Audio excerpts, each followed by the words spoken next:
My name is Rowan Fletcher, 32 years old, and I live in Ashford, a tiny little town tucked away between pine forests and mountains that get rain pretty much all year round. My job is fixing lights, but not office fluorescents or street lamps. I specialize in maintaining high-end lighting systems for art galleries, museums, and multi-million-dollar mansions. Sounds fancy, but in reality I spend my days climbing ladders, tightening screws, measuring lux levels, and wiping dust off bulbs. My life is so simple it's almost comical. Wake up, brew black coffee, fish the river in the afternoon, sit by the fireplace at night reading old books. I never thought I'd set foot in the world of the truly rich until the day my company called. This morning, head straight to Wynn Estate. The lighting system in the gallery is down and a VIP client is losing his mind. My boss said exactly one sentence and hung up. I didn't even have time to ask where the hell Wynn Estate was before the address popped up on my phone. North of Seattle, a property almost as big as my entire town. I tossed my toolbox into the bed of my beat-up pickup, threw on my faded Carhartt jacket, and hit the road. For the whole hour on the highway, I figured it was just a big house with a few expensive paintings and some burnt-out bulbs. I was wrong. Completely wrong. When the wrought iron gates swung open, I was genuinely stunned. A white gravel drive wound through towering red pines, flanked by marble statues and fountains that danced to music. The mansion rose like a forgotten castle in the woods. Gray stone walls, copper-green tiled roof, windows that stretched to the ceiling. I parked in the staff-only area, feeling like an ant that had wandered into a palace. An elderly butler in a perfectly pressed black suit led me down an endless hallway. The air smelled thick with sandalwood and money. I tried not to gawk as we passed portrait after portrait. They were so beautiful and real that I recognized Monet, Picasso, and a few names I'd only ever seen in books. Finally, the butler opened the door to the gallery and told me to fix the lighting system. Good God! I couldn't believe my eyes. The room was at least 5,400 square feet, with a ceiling 3 stories high and natural light pouring in silver white from a glass roof. Pristine white walls, walnut floors so polished you could use them as mirrors. Paintings hung from nearly invisible cables, each illuminated by its own dedicated museum-grade lighting rig. Tech I was proud to have installed in a couple of small galleries in Portland. Only here everything was dialed up to suffocating luxury. I swallowed hard, set down my toolbox, and opened the hidden technical cabinet behind a mirror. Touchscreen, dozens of controls, the most advanced DMX system I'd ever seen. I started the routine, turning on each lighting group one by one. Warm white light flooded a cobalt blue abstract, making the brush strokes rise like ocean waves. I moved to the next group, then the next, each painting coming alive under my hands. I caught myself smiling. That familiar thrill of controlling light and making art breathe always got me. Then I activated the final group, the centerpiece. The largest painting in the room, easily 3 meters wide, hung dead center on the wall opposite the entrance. When the lights came on, I felt my heart slam against my ribs. A woman's face appeared, not magazine-perfect beauty, but the kind that takes your breath away. Deep, haunting eyes, straight, high nose, a mouth curved with just a hint of arrogance. Long black hair cascading down, gaze staring straight at the viewer as if silently accusing them of something. But it wasn't her beauty that froze me in place. She looked like my mother, so much like her that a chill ran down my spine. I stepped closer, closer still, until my nose was inches from the oil paint, the shape of the eyes.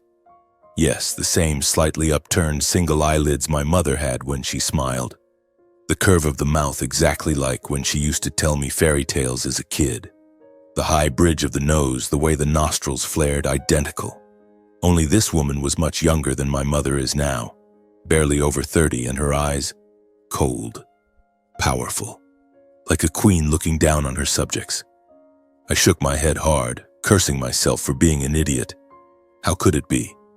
My mother spent her whole life in Ashford, selling homemade bread and wild strawberry jam at the weekend market.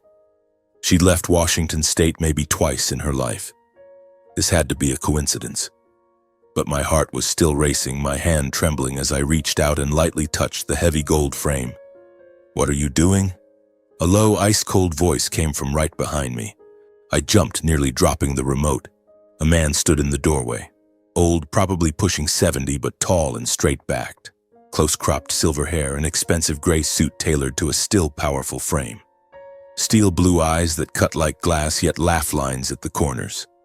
He leaned on an ebony cane with a silver handle, not because he needed it, but because it screamed authority. I knew him instantly. Who in Seattle didn't know Benedict Wynn? Real estate and finance titan, the man the papers called the Silver Fox of the Northwest. I once read he bought an entire island just because he felt like it. I stammered, Sir, I'm the lighting technician.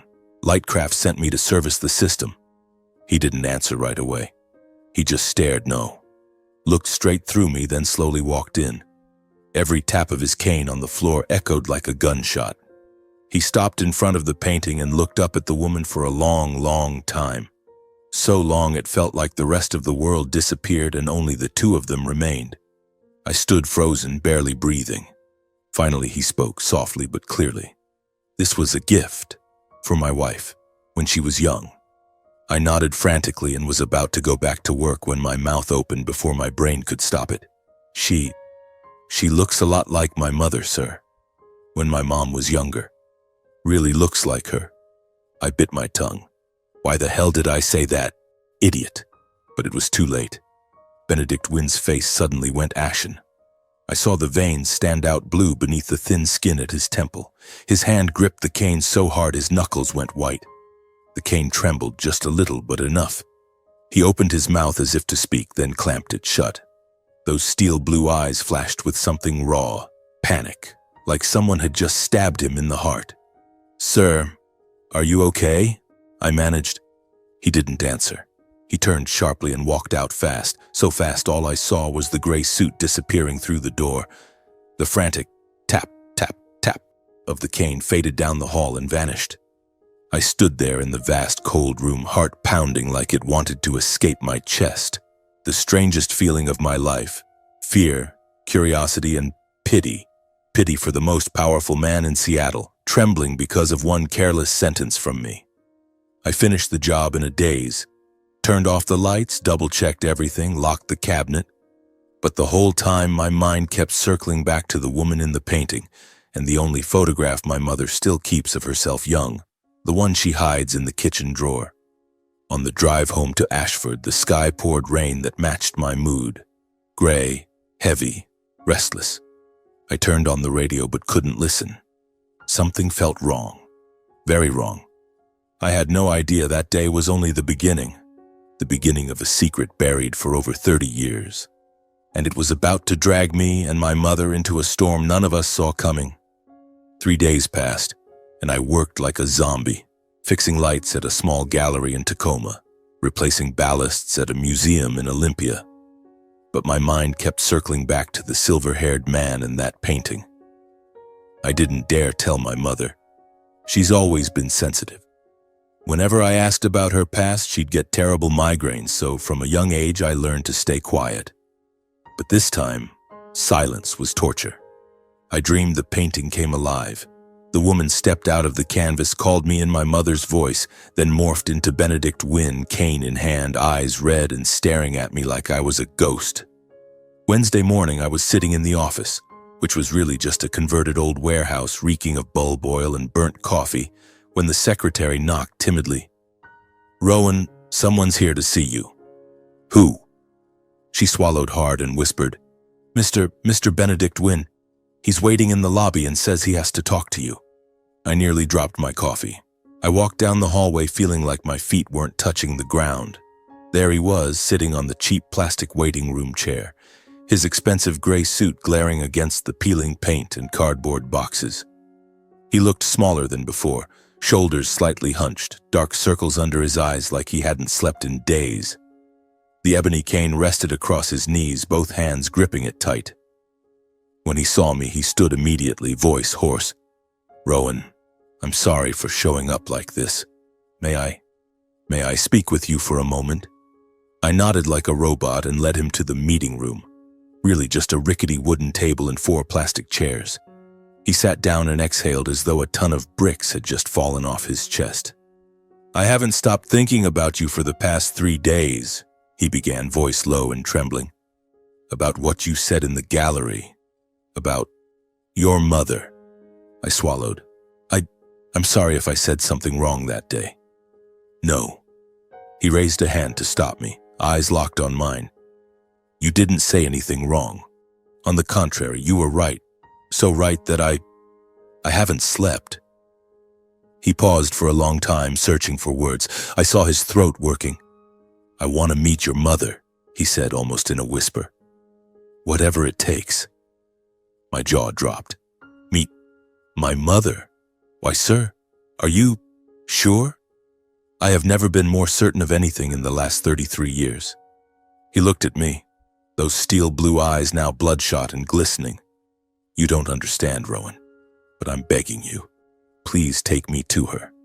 Just once. I didn't know how to answer. 1,000 questions exploded in my head. Why does he want to see my mom? Why is he crying? Why is he shaking? But watching him, the most powerful man in Seattle, curled up small in front of me, all I felt was pity. Strange, overwhelming pity. I nodded. Okay, I'll take you. The drive from the office to Ashford had never felt so long. I drove my old pickup. Benedict Wynne sat in the passenger seat, a spot I never imagined a billionaire would occupy. He was silent the whole way, occasionally staring out the window, lips pressed tight. Rain kept falling, the wipers squeaking in rhythm with my heartbeat. My mother, Mara Fletcher, 53 years old, is the gentlest, quietest woman living in our little wooden house by the river at the foot of the mountain, the place she and I have called home for over 30 years. Our house sits at the end of a red dirt road, right on the bank of the Nisqually River. 2 tiny stories, old shingles, a vegetable garden out front, and a chimney that always smells of baking apple pie. From the gate I could already smell cinnamon drifting from the kitchen, the scent that told me Mom was baking the pies she sells at the weekend market. I took a deep breath and opened the truck door. Mom, I'm home. She stepped out of the kitchen, apron dusted with flour, hair in a bun, smiling the same soft smile she always gives me. My boy's home. I just pulled apple pies out of the oven. They smell amazing. She stopped dead when she saw the man following me. He froze on the doorstep as if turned to stone. His face went white, lips trembling, eyes wide, staring at my mother like he was seeing a ghost come back to life. Mom froze too, still holding the flour-covered wooden spoon. The air in the room turned to lead. He took one step forward, then another. The cane slipped from his hand and clattered to the floor unnoticed. His voice broke, raw in a way I'd never heard anyone speak. Juniper. Mom flinched. The spoon fell and shattered on the floor. She backed up a step, hand clutching her chest, eyes wide with confusion and fear. Sir, who are you? What did you just call me? My name is Mara Fletcher. You have the wrong person. But Benedict wasn't listening.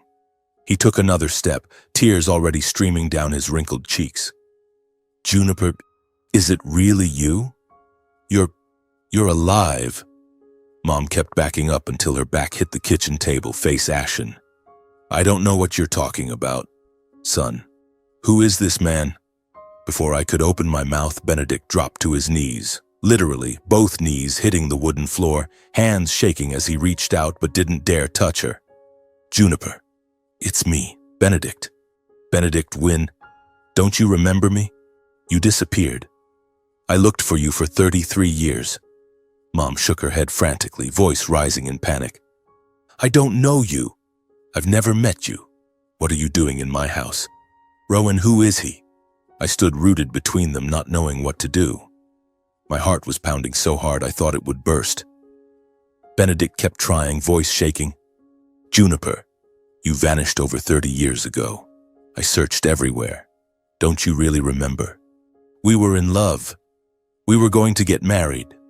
Mom's face went even paler, but not from memory flooding back, from genuine terror of a stranger who had just burst into her home, calling her by a strange name, saying insane things. She backed up until she hit the table, hands gripping a chair for support. I don't know what you're talking about. Please leave. I'll call the police. Her voice cracked, almost a scream. I had never heard my mother raise her voice ever. Benedict froze, tears still falling, but this time he didn't move closer. He bent down, picked up his cane, voice broken. I'm sorry. I didn't mean to scare you. I thought. I stepped to Mom's side and put my arm around her. She was shaking like a leaf. I turned to Benedict, voice hoarse. Sir, please go. My mom, she's okay. I'll take care of her. Benedict looked at my mother one last time, eyes filled with pain and utter despair, like a man who had just lost everything all over again. He nodded slowly, turned, and walked out. His hunched back disappeared into the rain, footsteps heavy, dragging a lifetime behind him. I shut the door and held my mother as she collapsed into a chair, hand over her heart, breathing hard. But her eyes were dry, only confusion and fear. Mom, are you okay? She shook her head, voice tiny. I don't know who that man was. Why did he call me that name? Why was he crying? I couldn't answer. I just held her tighter, feeling her still trembling in my arms. That night she went to bed early, but I knew she wasn't sleeping. I heard her tossing and turning, soft sighs in the dark. I lay awake, staring at the ceiling, mind in chaos. Was he telling the truth? Or was he insane? But my mother, she didn't recognize him. Not at all. So why was he so certain? And why deep down did I have the feeling my mother was hiding something, even if she herself didn't know what it was? The nightmare I sensed had only just begun. And for the first time in my life, I was afraid of the very mother I loved most in the world. The next morning, as the first rays of sunlight slipped through the hospital room curtains, my phone buzzed. An unknown number. I answered, voice hoarse from a sleepless night. Hello, who is this? Rowan, it's me, Benedict. His voice had sunk to the bottom of a well, as though he too had spent the night without sleep, rough, exhausted, almost unrecognizable. I know you're angry with me. I don't blame you. But can I see you just once? I'll explain everything. I looked at my mother lying half-conscious in the hospital bed, face still pale, lips cracked and dry. I wanted to refuse, wanted to scream into the phone, never to show up again. But a part of me, the curious, uneasy part, was screaming for answers. Fine, I said. Tomorrow. We'll talk. We agreed to meet at the little cafe tucked away on an Ashford side street, the scent of old wood and toasted bread drifting out to the sidewalk. I pushed the door open and saw Benedict already there, at the most familiar corner table, a cup of black coffee long gone cold in front of him. He looked visibly thinner after just one night, gray shirt wrinkled, silver hair disheveled, eyes sunken like black pits. He stood when he saw me, voice soft. Thank you for coming. I sat across from him and cut straight to it. My mom is in the hospital because of you. Talk. What the hell is all this? He drew a deep breath as if preparing to jump off a cliff. I once loved a woman. Her name was Juniper Hawthorne. At the mere mention of the name, he had to stop, fingers squeezing the coffee cup until his knuckles went white. She was the identical twin sister of my current wife, Rosalind. The two looked exactly alike, only their personalities were different. Juniper, she was fire, bright, fierce, one smile and the whole world lit up. Rosalind was colder, quieter. His gaze drifted far away, reliving old days. I met Juniper when I was 29 and she was 27. We fell madly in love. I was going to propose that fall. I had the ring, everything ready. But then, one rainy afternoon, she was driving to my place and never arrived. His voice shattered into pieces. I called the police. I hired private investigators. I turned Seattle and the entire state of Washington upside down. Nothing. The car vanished. She vanished. All that was left was the coat she'd left in my car, still faintly smelling of her perfume. I sat silent, throat tight. For years after that, I lived like a corpse.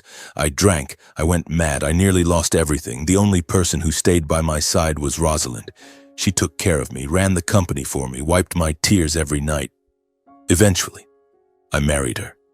Not for love, because I needed someone who looked like Juniper so I could keep breathing.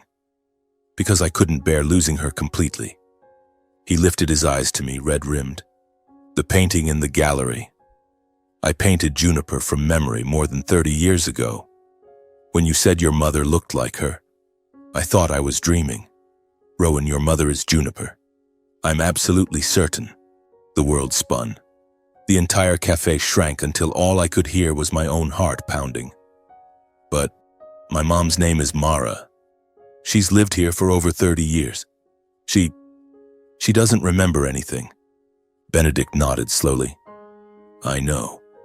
She probably lost her memory after the accident, but I need to see her. Just once more. I need to know why she left without a word.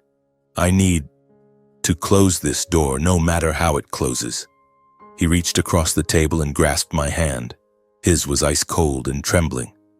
Please, let me see her.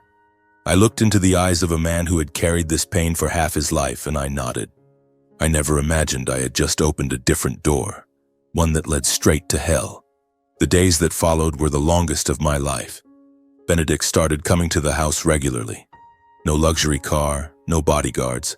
Just him driving an old Jeep, wearing turtlenecks and faded jeans, looking more like a retired grandfather than a billionaire. He brought donuts, wildflowers picked from the roadside, old photographs carefully wrapped in plastic to keep them from creasing. But my mother hid from him. Every time she heard his car pull up, she quietly slipped out the back, locked herself in her room, or pretended to sleep. Once he stood on the porch for a full hour in the drizzle. I finally invited him in, but Mom never came down. I made him tea and listened to him talk about Juniper, about weekend drives along the Oregon coast, about the time she laughed until she cried because he dropped an entire cake on his shirt. I was torn in half between them. On one side, my mother, the woman who raised me on toast and fairy tales, now curled up inside an invisible terror. On the other, the silver-haired old man who showed up every day with a flicker of hope in exhausted eyes. Then one pouring afternoon, Mom called me into her room. Son, tell him to come in. I could hardly believe my ears. Benedict stepped inside, soaked, rain dripping from his hair onto the floor. He stopped at the kitchen doorway, afraid to take another step, as if one more might shatter everything. Mom sat at the table, hands wrapped around a mug of herbal tea, staring straight ahead. Mr. Wynne, she said, voice unnaturally calm, though I could hear the tremor beneath it. I am a woman who had a husband and a son. My husband died 10 years ago. I have a peaceful life here, and I want to keep it that way. Benedict stood frozen. I truly don't remember the woman named Juniper you keep talking about. Maybe long ago I knew you. Maybe I once had feelings for you. I don't know, but that person, if she really was me, no longer exists.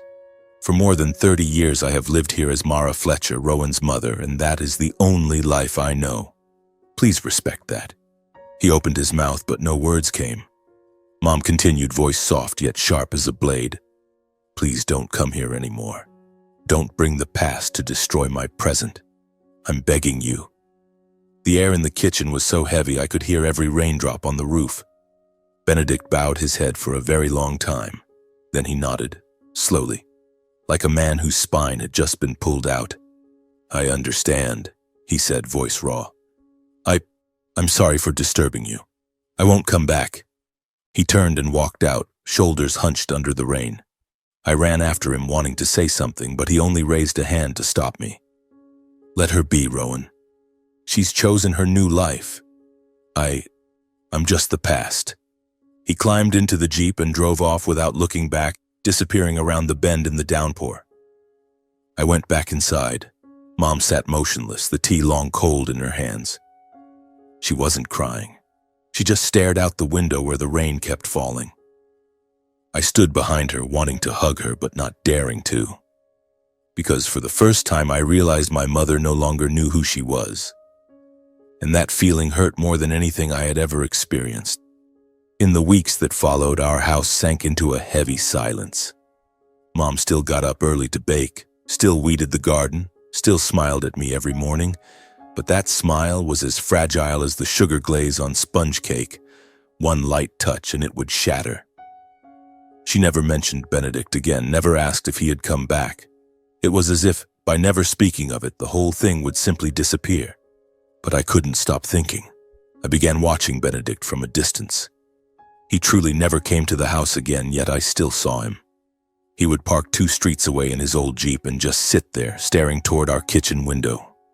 On the coldest nights when the wind cut like a knife, he stayed until late, breath fogging the windshield. I watched from behind the curtains as he wiped the glass, looked again, wiped again. He never honked, never got out. He just sat like an old man waiting for someone from a past life to return. I knew he wasn't lying. A man with his power had no reason to stage such a clumsy act. But my mother wasn't lying either. She had never lied to me, not once. So where was the truth? That question gnawed at me every day. I started remembering the tiny moments when, as a child, I'd asked, "Mom, where were you from before?"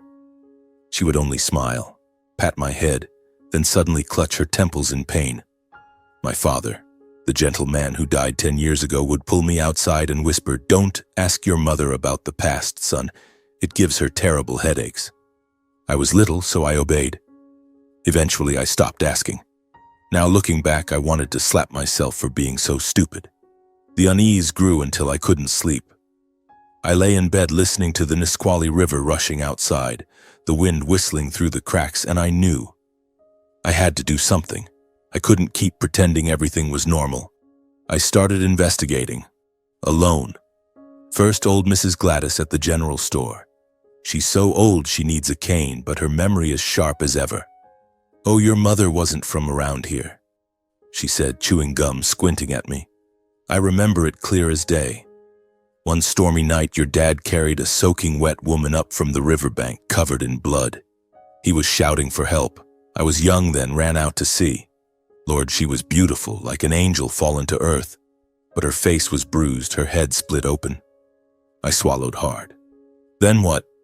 Your dad took her to the old clinic. A few days later, she woke up, but she didn't remember anything. No name, no home, no one came looking. Your dad brought her food every day. Then, somehow they fell in love, got married, and you were the result of that rainy night. I thanked her, heart pounding, and ran straight to old Tom, the former town sheriff. Tom sat in his creaky armchair, taking a long drag on his pipe. "Yeah, I remember. The file's still there. It was my first case as a rookie. I wrote the report myself. Unidentified woman, no ID, no fingerprints in the system, no missing person report that matched. We called her Jane Doe for a while, but the doctor said she needed a real name for the paperwork. Your dad suggested Mara, said it sounded like the river flowing, and that's how she became Mara Fletcher." He looked at me through cloudy eyes. "Want to see the file? It's still at the old clinic. Helen keeps it." I bolted out of his house like the devil was chasing me. The old clinic is now just a leaning 1-story wooden building, the white lettering on the sign half peeled away. Helen, the retired nurse who still volunteers to watch the place, opened the door with a warm, wrinkled smile. "Rowan, haven't seen you in ages. Come in, it's cold." I gave her the short version. She listened, nodded, then without a word led me down to the basement. The smell of old paper, antiseptic, and mildew hit me hard. She shone her phone flashlight over towering stacks of files. "Looking for 1991, 1992. Here we go." She pulled out a thick, yellowed cardboard folder tied with red string, handwritten on the cover in faded ink. "Emergency case, female, approximately 28 to 32 years old, identity unknown, October 14th, 1991. My hands shook as I opened it. First page, the old sheriff's report. Female found unconscious at 2:13 a.m. on the Nisqually Riverbank near the old wooden bridge, multiple traumatic injuries, signs of fall from height or motor vehicle accident. No identification, no matching missing person reports. Next page, doctor's notes. Multiple contusions to head, torso, limbs. 3 fractured ribs, severe traumatic brain injury. Evidence of prolonged oxygen deprivation, suspected near drowning. Prognosis poor. I turned the pages, paper rustling loudly in the silence. Entry from the 7th day after the accident. Patient regained consciousness, responsive to light and sound, however, complete long-term amnesia. No recollection of name, origin, or personal history. Strong emotional reaction to certain proper names, especially those containing June. Recommend long-term psychological monitoring. The final page was a small sheet in my father's familiar slanted handwriting. I recognized it instantly. I request to take responsibility for the care and support of the patient. New name, Mara Fletcher. Reason, no known family. Below it, my father's signature next to the doctor's and the sheriff's. I sank to the basement floor, the folder falling with a thud. Helen rested a hand on my shoulder, voice soft. Your dad was the best man I ever knew, Rowan. He saved your mother from death and gave her a whole new life. Don't blame anyone. I couldn't cry. My throat just locked tight as if someone were squeezing it. I took the old folder home and hid it under my bed. That night I didn't sleep.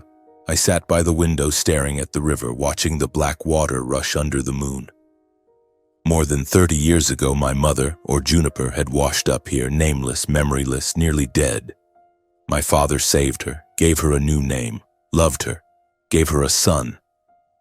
And Benedict Wynne had been searching for her for 33 years straight. 2 men, 2 lives, 1 woman. And I was standing right on the fault line of a truth buried so deep I was terrified I might fall in. I clutched the yellowed folder, my heart heavy as if someone had poured lead into my chest. Everything Benedict said was true, but my mother's real past was murky, pitch black, and far more terrifying than any nightmare I'd ever had. I hid the file at the very bottom of my closet, too scared to let Mom see it. Every night I lay listening to her tossing and turning in the next room. Soft sighs slipping through the cracks like wind through a window. I wanted to ask her, wanted to shout that I knew everything now, but every time I opened my mouth, only meaningless words came out. Mom, eat a little more. It's getting cold, Mom. I was terrified that if I pushed too hard, she would shatter. Then one Saturday afternoon, the phone rang. It was Benedict. His voice was soft, almost shy. Rowan, I'm having a small gathering at the house this weekend. Just a few old friends. Nothing loud. I'd like to invite you and your mother. I want to apologize to her properly in front of everyone so she knows I mean no harm. I was about to refuse instantly, but he added one sentence that silenced me. If she doesn't want me around after this, I will never bother her again.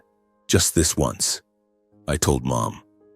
She was kneading pumpkin pie dough. Her hands froze mid-air, white flour drifting down like snow onto the cutting board. There's no need, son. I don't want to go. But I knelt beside her and took her hands, those flour-dusted, calloused hands that had washed dishes, kneaded dough, and wiped my tears for over 30 years. Mom, I think you should go. Just once, to put it all behind us. I can't stand seeing you this afraid anymore. She looked at me for a long time. Her eyes clouded, then she nodded, voice barely audible. All right, for you I'll go. The day came faster than I expected. I drove Mom up to Wynne Estate. She wore her old forest green wool dress, the one she saved for holidays, hair pinned up, no makeup. I saw her nervously adjust the rearview mirror several times. I squeezed her hand. If you don't want to do this, we turn around right now. I promise. She forced a smile, but her hand was ice cold. The gates opened. This time no butler. Benedict himself was waiting on the front steps, wearing a gray turtleneck, silver hair neatly combed, holding a bouquet of pure white daisies. He bowed deeply as Mom stepped out of the truck. Thank you for coming, Mara. She only gave a tiny nod, eyes fixed on the ground. We walked into the main hall. Soft crystal chandelier light, slow piano music drifting from the living room. The scent of pine and cinnamon. Only about 10 guests, all older, talking quietly. I exhaled in relief. No lavish party like I'd feared. Then everything collapsed in a single second. The living room doors opened and Rosalind Wynne walked in. She was beautiful in the cold, polished way of old money. Platinum blonde hair in an elegant updo, long black silk dress, diamond necklace glittering. She held a champagne flute, smiled politely at the guests, then her gaze swept the hall and stopped. Stopped dead on my mother's face. Time froze. I saw every stage on Rosalind's face, The smile vanished, lips trembled, the flute slipped from her fingers and shattered on the marble, champagne spreading like blood. Her face went white as death, eyes wide with horror, as if she were staring at a corpse that had just stood up. Her voice cracked, high-pitched and broken. "Sister, why aren't you dead?" The entire hall went silent. Rosalind lunged forward 2 steps, finger pointed straight at my mother, shrieking, "You were supposed to be dead. I pushed you into the river myself. How are you still alive? How dare you come back here?" Mom stood rooted, eyes huge, then suddenly clutched her head. I heard her let out a heart-wrenching cry of pain, as if I could actually hear something ripping inside her skull. She staggered, hands groping for support, then collapsed onto the cold marble floor. Mom, wake up!" I dropped to my knees and scooped her up. She was completely unconscious, face chalk white, lips turning blue. I heard Benedict shouting for help, guests panicking, but it all became a distant roar in my ears. I carried Mom outside, barefoot over broken glass without feeling it. Behind me, Rosalind was still screaming. "She's a ghost. She's a demon." Benedict's voice roared for someone to shut her up. I laid Mom in the back seat, jumped behind the wheel, and floored it to the nearest hospital. In the rearview mirror, I saw Benedict's black Bentley racing behind us, headlights flashing like it was weeping. Northgate Private Hospital. I carried Mom into the ER, yelling for doctors. Benedict ran in after me, face drained of blood, frantically asking nurses questions. They wheeled her away, leaving us sitting in stunned silence on the plastic chairs in the hallway. An hour later, the doctor came out.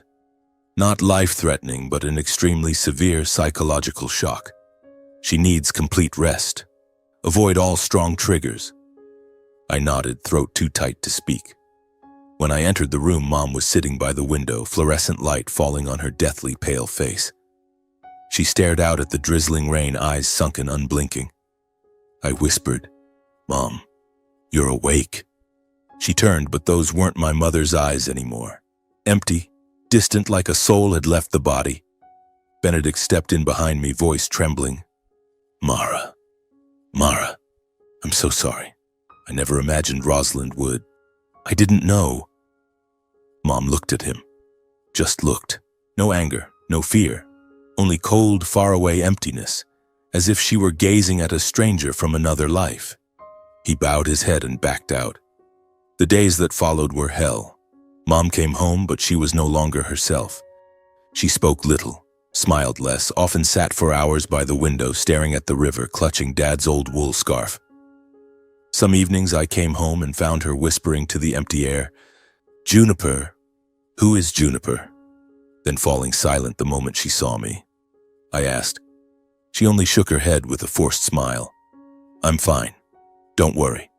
But I knew she was lying, and I knew that deep inside her mind a door had just been kicked open, and the darkness was pouring out, swallowing her piece by piece. At night, I lay in bed listening to her slow, steady footsteps pacing the house, like a sleepwalker. I was too terrified to sleep, clutching the old file under my pillow, asking myself, does the truth really set us free, or does it only drag us all deeper into the abyss? In the days following the party at Wynn Estate, my mother became a ghost inside her own home. She still cooked, still did laundry, but every movement was slow, lifeless. Some nights I woke to the sound of muffled crying. I crept down the hallway and found her curled up on the kitchen floor, clutching her head, murmuring strange names. Juniper, Rosalind, don't. Then falling silent the moment I turned on the light. I hugged her. She went stiff in my arms, then gently pushed me away. I'm fine, son. Go back to sleep. I couldn't sleep anymore. A suffocating dread clung to me like a black shadow. I started noticing everything. Strange cars driving slowly past the house, a silhouette flashing past the window at midnight, dogs barking furiously down the street. I installed motion sensor lights in the yard, checked the locks 3 times before bed, and kept my phone fully charged on the nightstand. But I never expected it to come so fast. Tuesday morning, pouring rain. I was driving on the highway toward Seattle for work, the radio playing a sad old song. Suddenly my chest seized, as if someone had grabbed my heart and squeezed. The feeling was so strong I had to pull over, gasping for air. I couldn't explain it. I just knew I had to go home. Right now. I whipped the truck around in the middle of the highway, floored it, rain spraying wildly from the tires. 30 minutes later, I tore down the red dirt road to the house. From a distance, I saw the front door standing wide open, rain blowing straight onto the wooden floor. My heart stopped for a beat. I skidded into the yard, jumped out without killing the engine, and ran inside. The sound of breaking dishes, gasping breaths. A struggle. I froze in the kitchen doorway. A tall man in a black raincoat, face completely covered, was kneeling on top of my mother. His gloved hands were pulling a plastic zip tie tight around her throat. Mom was thrashing weakly, nails clawing at the air, face purple, eyes rolling back. I didn't think. I roared like an animal and charged. My shoulder slammed into his back. We both crashed to the floor. He was heavier than I expected, muscles bulging under the raincoat. I punched, scratched, bit, anything I had. He spun. His fist caught my temple and made the world spin, but I didn't let go. I grabbed his hair and slammed his head into the floor again and again. Let go of my mother. Furniture flew. Chairs overturned, vases shattered, the dining table flipped. The air stank of blood. Mom coughed and wheezed, crawling away, hands clutching her throat. The masked man realized he was losing. He shoved me hard. My back slammed into the cabinets, pain exploding through me. He vaulted through the kitchen window, glass exploding outward, raced across the yard, and leapt into a waiting black SUV. I staggered after him, just managing to catch the license plate before it sped away in the rain. WYN 774. I wanted to chase him, but Mom's choking gasp spun me around. Mom, are you okay? She lay curled on the floor, the zip tie leaving angry red welts around her neck, eyes closed but still breathing. I scooped her onto the sofa, hands shaking as I dialed 911. Someone broke into my house. My mother was strangled. Hurry. 1427 Riverbend Road, Ashford. While waiting for the police, I knelt beside her, stroking her hair, crying like a madman. Mom, say something. Where does it hurt? She opened her eyes, breathing shallow but forced a crooked smile. I'm okay, my boy. 2 officers arrived in 15 minutes, soaked red and blue lights painting the whole property. They photographed the scene, dusted for prints, took my statement while my hands still trembled. I told them everything, how my gut had screamed at me. The only thing I remembered was the plate.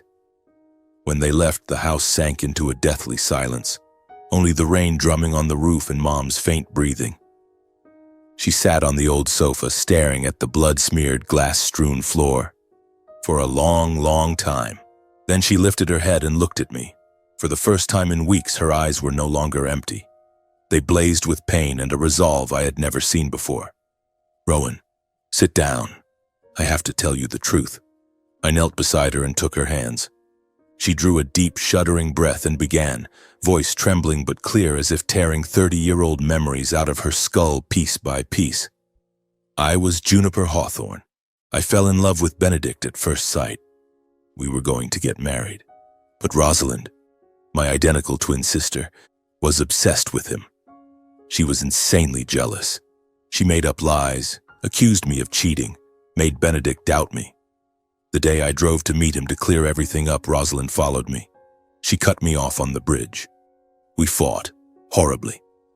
She stormed off first, but then came back and rammed the back of my car. I went over the railing into the river. I thought I was dead. She stopped, tears rolling down her cheeks. When I woke up, I remembered nothing. Your father saved me, gave me a new name, cared for me, loved me, gave me a new life. I didn't want to remember the past because I was terrified. If I did, I would lose everything I had now. I had you, a family, happiness. I thought Rosalind would never find me. She looked at me, eyes red. But that day at Wynn Estate, when I heard Rosalind scream, everything came flooding back. I remembered it all. I was afraid to speak because I didn't want to destroy this life, didn't want you in danger. But now, I almost died. I can't stay silent anymore. Rosalind is behind this attack. I'm certain of it. Rage boiled in my veins.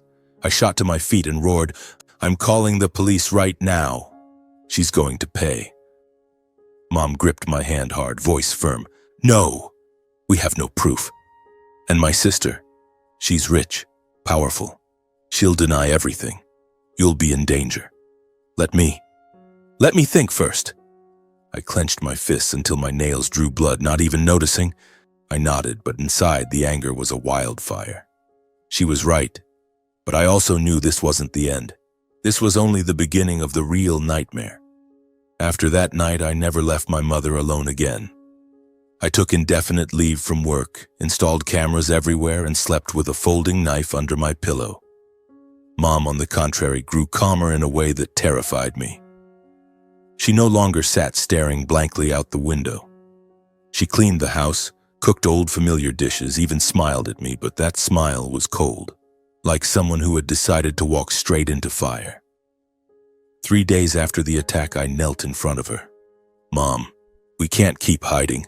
Next time it won't just be one masked man. Rosalind won't stop. We have to tell Benedict. He's the only one with enough power to protect you. She looked at me for a long time, then nodded. All right, take me to him. I called Benedict. He picked up on the first ring, voice hoarse from sleepless nights. Rowan, what is it? I have something important to tell you. Mom and I are coming over. An hour later, we were at Wynn Estate. The moment we stepped into the main hall, I felt a thick, oppressive silence enveloping everything. No staff, no guests, just the soft glow of the crystal chandelier falling on cold marble like a frozen winter lake. Benedict appeared without a word, motioned for us to follow, and led us straight to his study. A dark, oak-paneled room smelling of old tobacco and leather, heavy with decades of secrets. He closed the door, turned to my mother, voice trembling.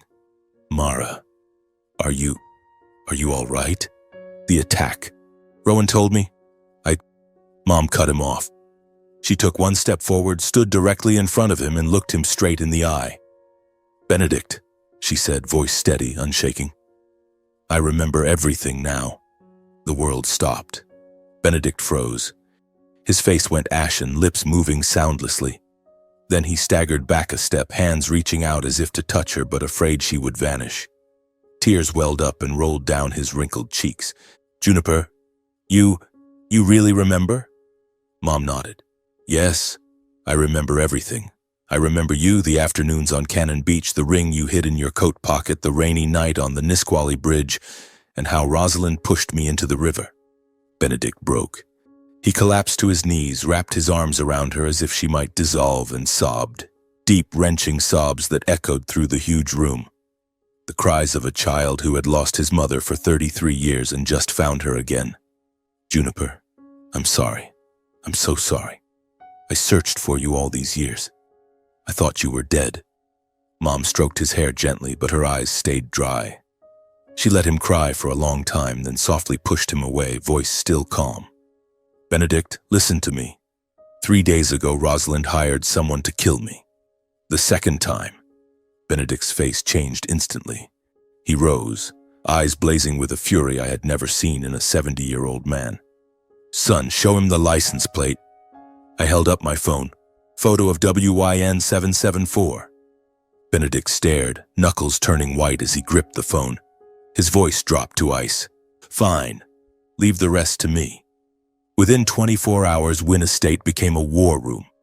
Private security, lawyers, investigators, financial experts, ex-FBI, everyone mobilized. Screens glowed, printers whirred, phones rang nonstop. Mom and I sat and watched them peel back Rosalind's layers like an onion. They traced WYN 774 to a shell company registered in Delaware. Dig deeper, the sole beneficiary. Rosalind Wynn. Bank records showed 3 transfers of $150,000 each to the driver, sent days before the attack. Traffic cameras. The black SUV circling our house for 10 straight days. Then they dug into the past. They found Mom's old green Volvo in an Ashford evidence impound. Still there, rusted, dusty. Clear rear-end damage, metallic green paint chips. Cross-referenced with Rosalind's 1991 insurance file. Her Mercedes had a full front-end rebuild the week after the accident, listed as minor collision. Everything matched perfectly. Benedict sat in front of the screens, hands shaking as he held the documents. He said nothing for a long time.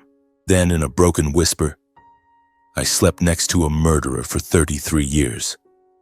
The confrontation happened exactly 4 days later in the same grand living room where Rosalind had once screamed, 'Why aren't you dead?' Rosalind walked in wearing a crimson dress, lips blood red, smirking when she saw my mother. 'Oh, dear sister is back? What act are you putting on this time?' Mom stood tall, voice like ice. 'Rosalind, why? 2 attempts to murder your own twin sister just for a man? Do you even know what it means to be human?' Rosalind laughed, a shrill, piercing laugh. 'Human? You're the venomous snake. You stole Benedict from me. I was the one he loved first. You barged in, you—' Benedict stood. He walked over and slapped her hard across the face. The sharp crack silenced the entire room. Then he threw the stack of evidence at her feet. License plate, transfers, car records, old crime scene photos. Everything. Rosalind bent down, hands shaking as she flipped through the pages. Her face went from red to white to green. 'No. Impossible. Where did you get?' Benedict roared, 'You killed Juniper. Twice. You lived in my house, slept beside me, smiled at me. While you pushed your own sister off a bridge and hired a thug to strangle her. I was blind for 33 years. Rosalind collapsed, clutching his legs, sobbing and begging. 'I loved you. I just wanted you to be mine. She deserved to die. She came back to steal you again. The doors burst open. 6 federal agents marched in, followed by lawyers and a prosecutor. 'Rosalind Wynn, you are under arrest for first-degree attempted murder, conspiracy to commit murder, and financial fraud.' The handcuffs clicked. Rosalind screamed, thrashing, hair wild, makeup running. She turned one last time, eyes bloodshot, glaring at my mother. 'You witch! I curse you. You took everything from me.' Benedict turned away, refusing to look. The doors closed. The screaming faded, then stopped. The room fell silent. Benedict sank into an armchair, hands covering his face, shoulders shaking. Mom walked over and placed a hand on his shoulder. I stood behind her, my hand on hers. Outside the window, the rain had stopped. A weak ray of sunlight broke through the clouds, falling across the floor, right where Rosalind had just knelt. The truth, though late and soaked in blood, had finally won. But that victory didn't bring instant laughter. It only brought silence, heavy, wounded silence that hadn't yet healed.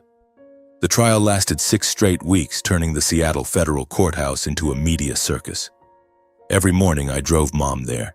We had to push through a forest of lenses, reporters shouting her name like she was a movie star. "Mrs. Hawthorne, will you forgive your sister? Mr. Wynn, do you regret marrying a murderer?" I held Mom's hand tight, shielding her with my body while Benedict followed behind, face stone cold, not answering a single question. Inside the courtroom, the air was even thicker.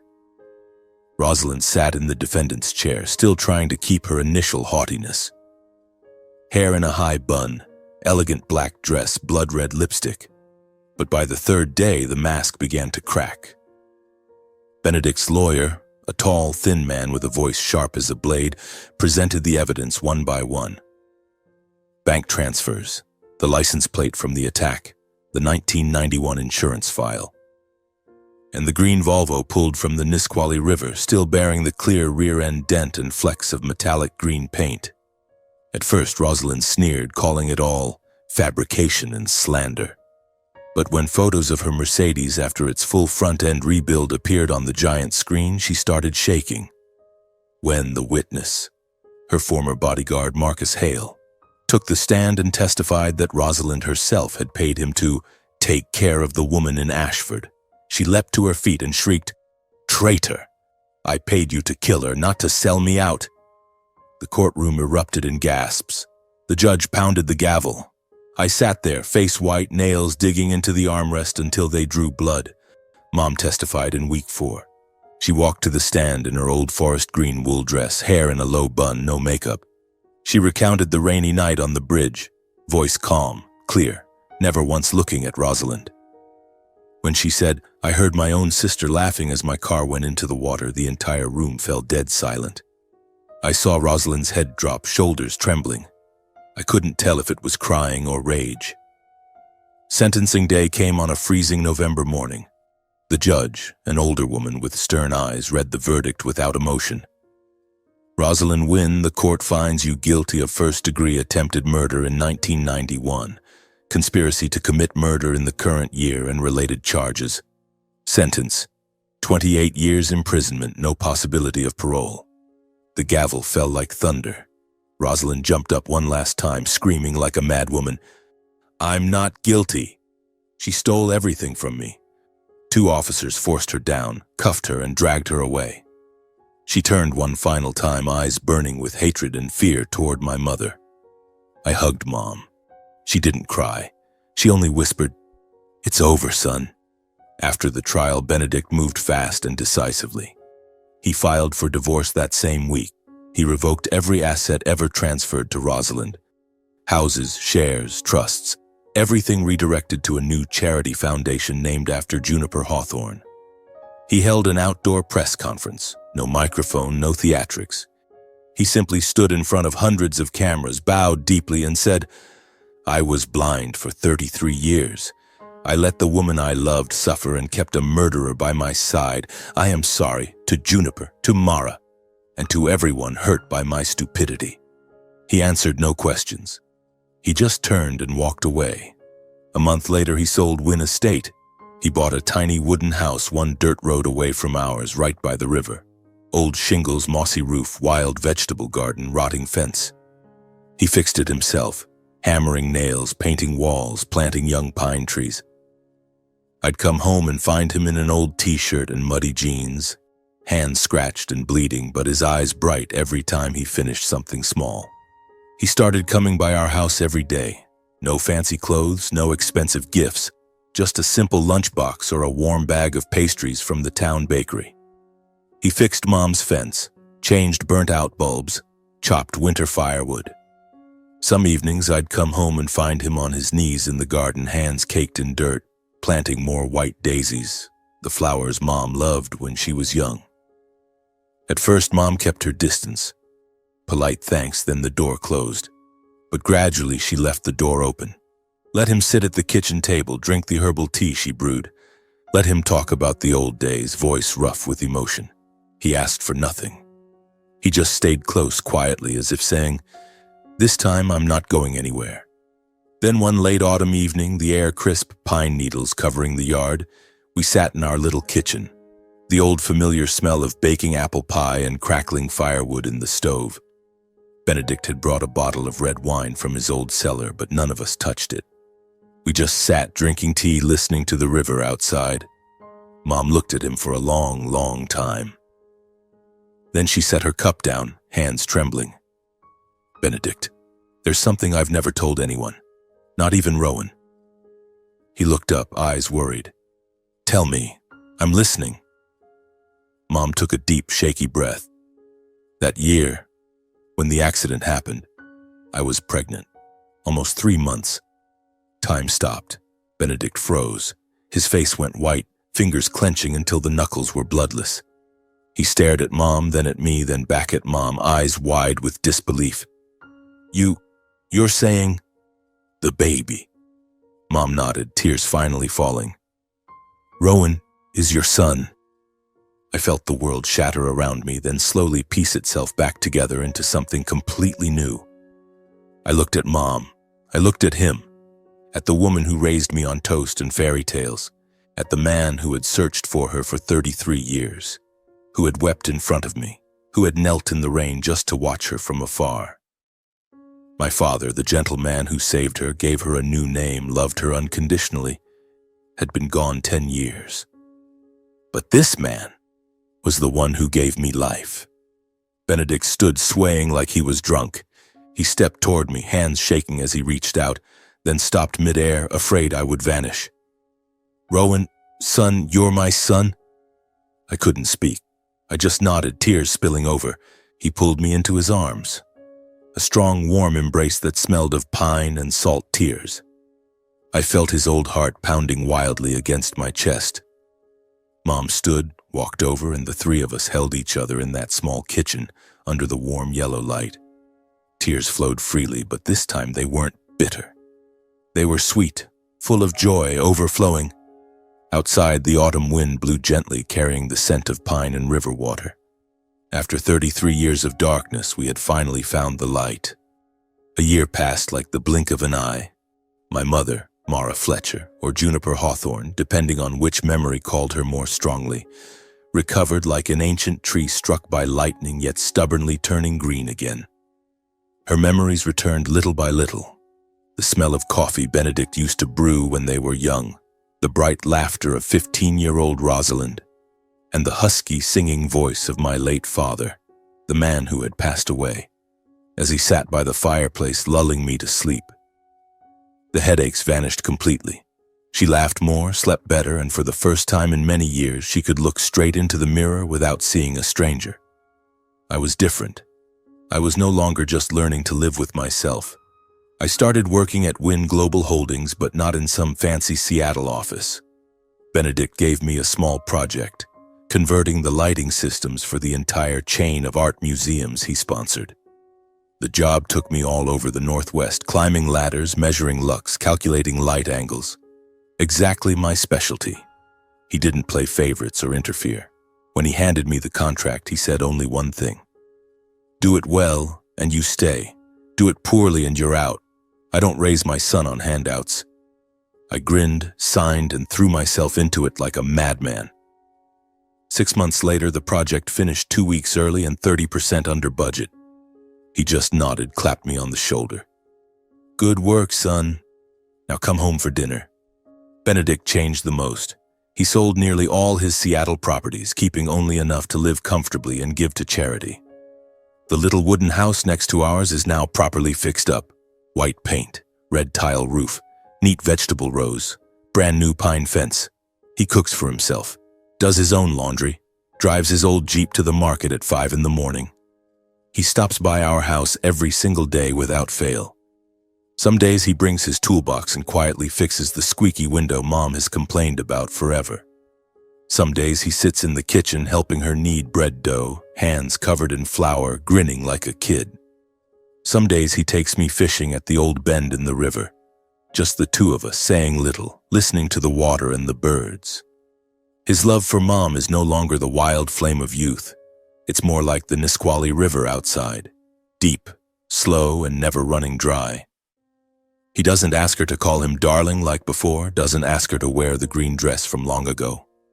He just wants to be near, to see her smile, to see her healthy, to see her alive. Mom knows. She is grateful, deeply grateful. She brews him herbal tea, listens to his stories from the old days, even knitted him a charcoal gray scarf with her own hands once. But she always keeps a small distance, like a thin glass wall everyone can see but no one dares to break. I asked her once on Christmas night that year after he had gone home and it was just the two of us by the fireplace, "Mom, do you still love him?" She looked at me for a long time, firelight painting golden streaks across her face. "Yes, son, very much. But I also loved your father, the man who pulled me from the river, dried my hair, taught me how to live again when I didn't even know who I was. Those two loves don't cancel each other out, but I can't betray the man who's gone. I can only give Benedict friendship, care, and family. Half my heart will always belong to the husband who saved me twice. Once from death, once from loneliness." I hugged her. She hugged me back tighter than ever. Benedict understands. He never asks for more. Once I saw him standing in the garden watching Mom pick apples, eyes shining but mouth smiling.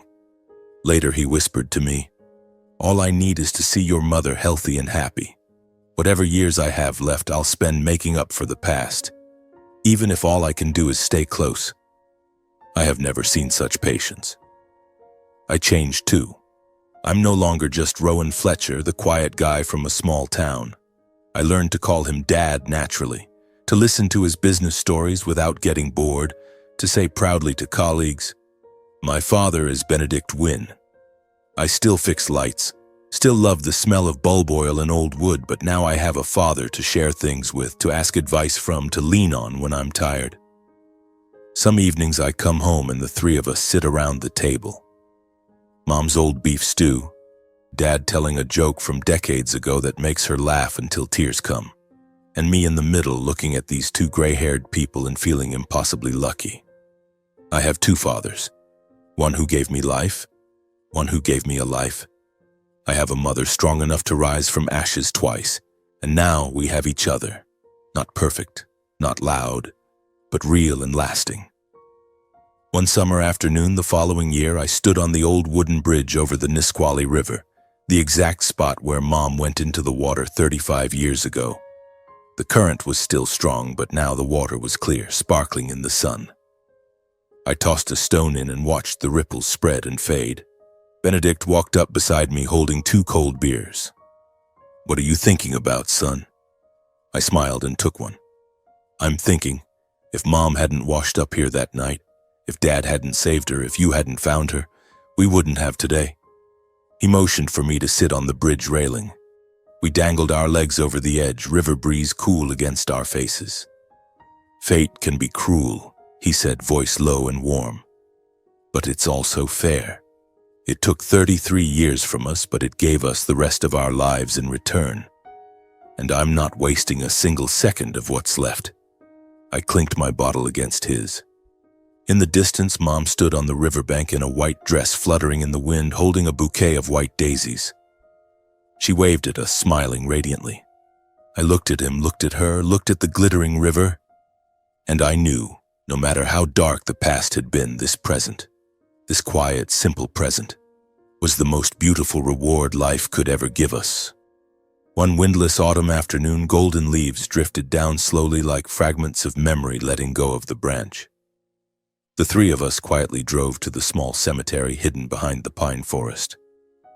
No one had planned it, yet we all knew today was the day we had to come, the 15th anniversary of his passing. The man who pulled my mother from the icy river gave her a new name and gave me a childhood filled with the smell of toasted bread and fishing trips by the water. Even though he is gone, his presence still lives in every breath our family takes. His grave lies in the quietest corner, the simple stone engraved, Elias Fletcher, 1959 to 2014. Beloved husband, father, and the man who chose love when the whole world turned away. Mom knelt before it and gently placed a bouquet of pure white daisies, the flower he loved most because they're like you, simple yet beautiful, pure. She didn't sob like in previous years.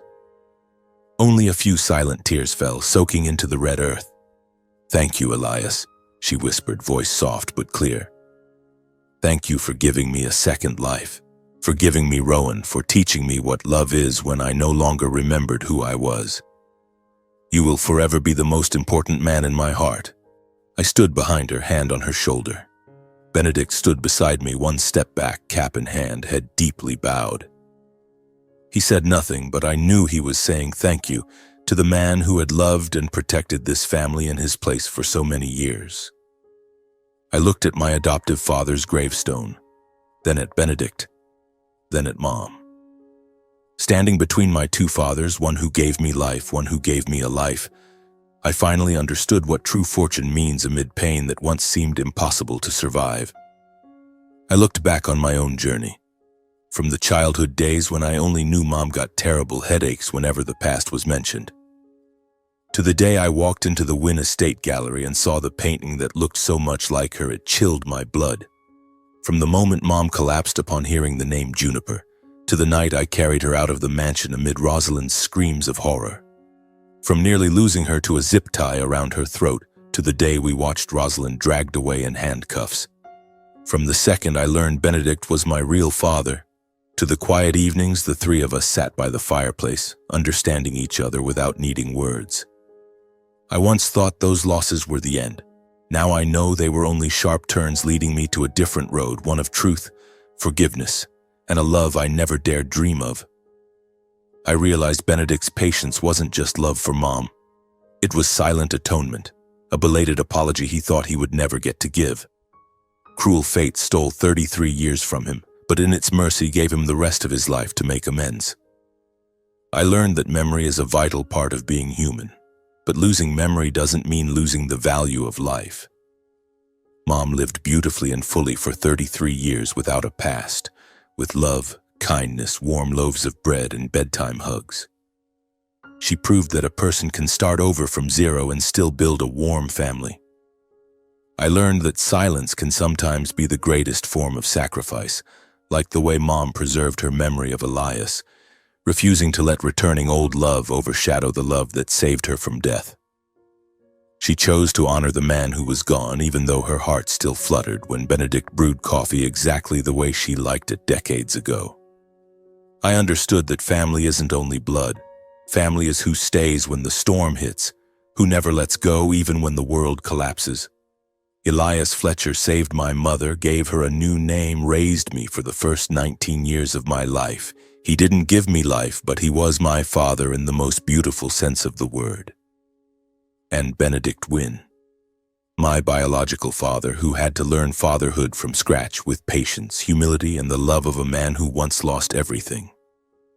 Between the two of them, I am the luckiest person alive.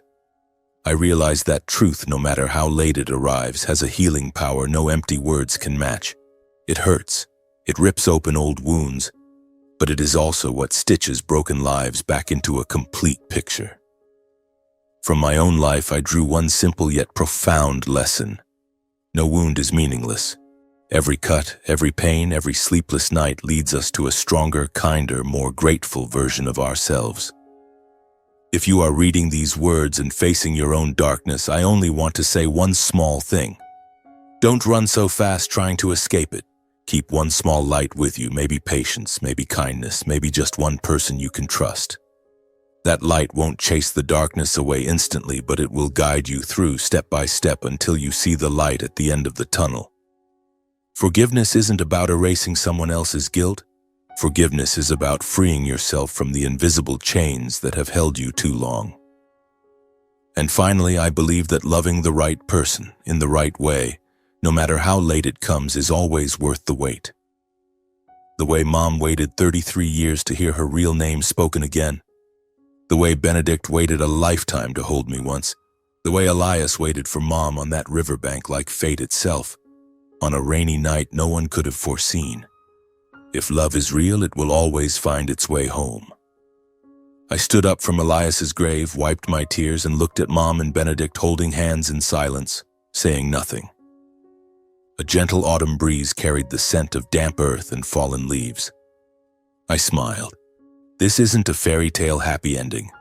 This is a real one, quiet, simple, and beautiful enough to move the soul. And for me, that is more than enough.